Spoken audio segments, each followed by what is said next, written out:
I am Thomas, and we are in New York City. Going to take you back to 1902, and I need you to use your imagination. We are going to 38 West 29th Street, and at that point, that was the site of the Empire Cafe, which was part of the Hotel Empire. And that place was known for drinking and, well, naughtiness, prostitution. Every night around 1 a.m., the police would come by and chase everyone but the employees away. And then the main entrance door would be locked. Now, 47-year-old Kraft, individual by the name of Kraft, Captain James Kraft, apparently knowing about the nightly routine, entered the establishment through a secret door of a Chinese restaurant that was located in the basement. Kraft was already under the influence of alcohol when he made his way upstairs with a prostitute that he had just met by the name of May Turner and a 36-year-old waiter by the name of Thomas Tobin. The three went into the back drinking room and sat down by the cashier's desk, where Kraft ordered Tobin to bring in beer and whiskey. Now, when Kraft went to pay, Tobin noticed that Kraft had a roll of bills totaling about $25 or $30. 1902. Remember, that's a different time back then.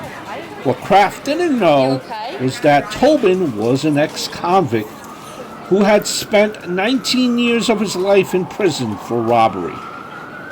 The three sat and they drank for a while until Mammy Turner was called away and never returned. Now, eventually, the bar emptied, and the only ones left were Kraft, Tobin, and a bartender by the name of Alexander. Tobin and Kraft continued to drink through the wee hours of the morning until they were completely intoxicated. Around 5 a.m. from the bar room, Alexander heard Kraft and Tobin arguing about money in the other room, and then he heard the sound of someone falling to the floor. When he came in to see what was going on, he saw Tobin on top of Kraft, kicking him and tearing his clothes. Kraft's face at this point was swollen and bloodied. Alexander tried to push Tobin off Kraft, and he apparently screamed, "Tobin, what are you doing?" And with that, Tobin not saying a word, he stepped over Kraft and went into the barroom. Alexander, he had followed after him and then went into the barroom. And actually, well, he went in to the barroom and he got Kraft a brandy and tried to make him drink. The man was too heavy for Alexander to lift, and he could not open the captain's mouth to get the brandy in. Alexander called out to Tobin to come and help. Tobin came back into the room, and Alexander went away to wash off the blood that had gotten on his hands when he tried to help. They're trying to revive Mr. Kraft here, and it's not working. Not working by any means.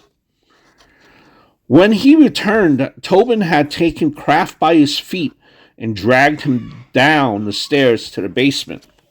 Now, Kraft's head bumped on each step, and when he got to the bottom, Tobin left Kraft just lying there. Now, Alexander, who was horrified, went to the bottom of the steps, and he tried to pick Kraft up by the arms to prop him up. He yelled to Tobin to open the door to the Chinese restaurant so that Kraft could get some air. They're trying to revive him here.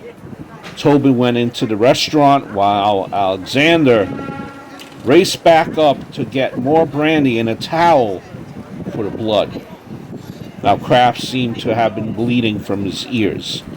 Now, by the time that Alexander returned, he heard Tobin talking and swearing, and he found him standing over Kraft with a meat cleaver. So much for the revival, huh?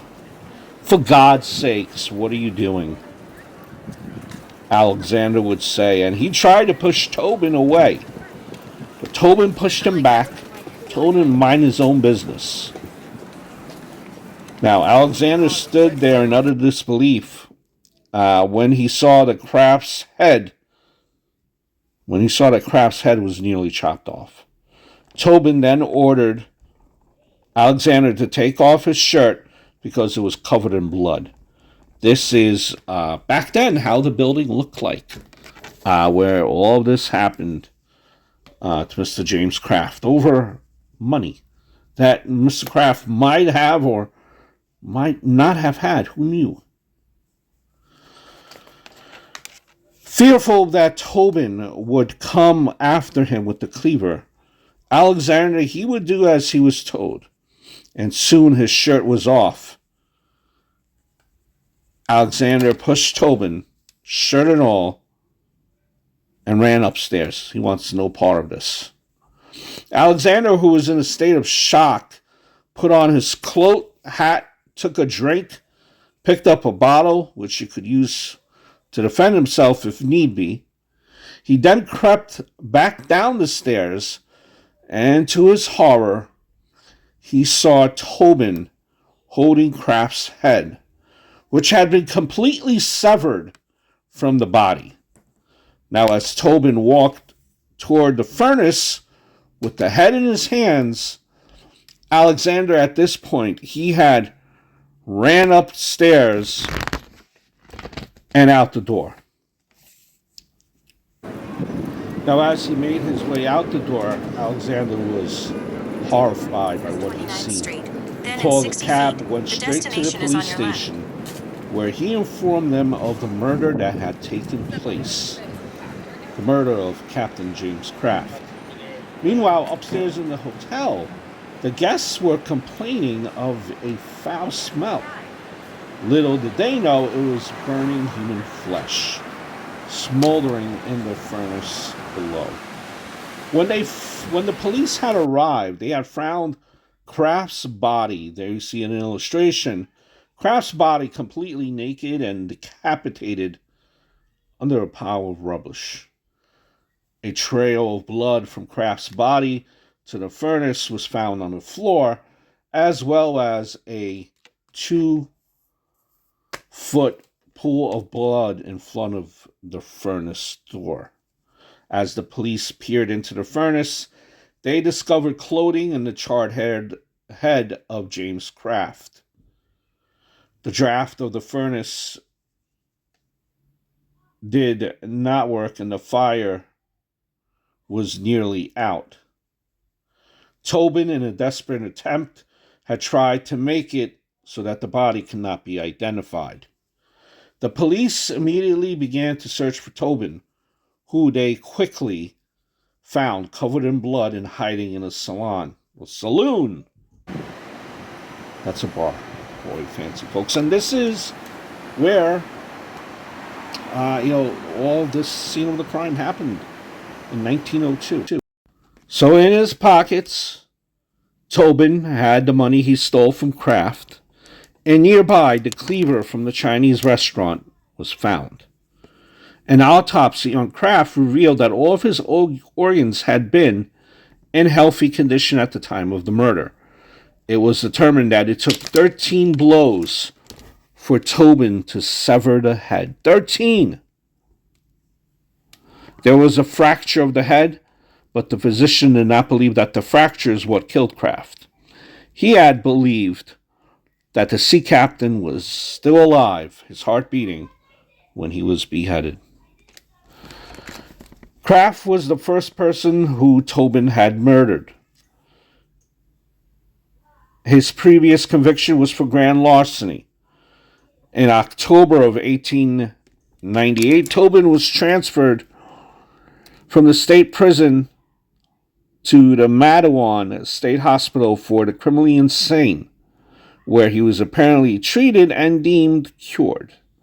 He was sent back to the prison in December of 1900, and he was released after 19 years. It was at this time that he became employed as a waiter at the Empire Cafe, which is where it stood, where we're looking at right now. So what happened next? A little over a year after Kraft's murder in October of 1903, a trial had took place. And Alexander, he had served as a witness. He was indicted with Tobin, but was not tried with him. After 8 days, the jury decided that Thomas Tobin was of sound mind when he committed a crime against James Kraft. They found Tobin guilty of murder in the first degree, and, well, he was sentenced accordingly. In March of 1904, Thomas Tobin was put to death in the electric chair for the murder of James Kraft, the sea captain. It was reported that as he walked to his faith, Tobin recited prayers that his mother had taught him. He was strapped into the chair, and after 3 shocks to his body, justice prevailed.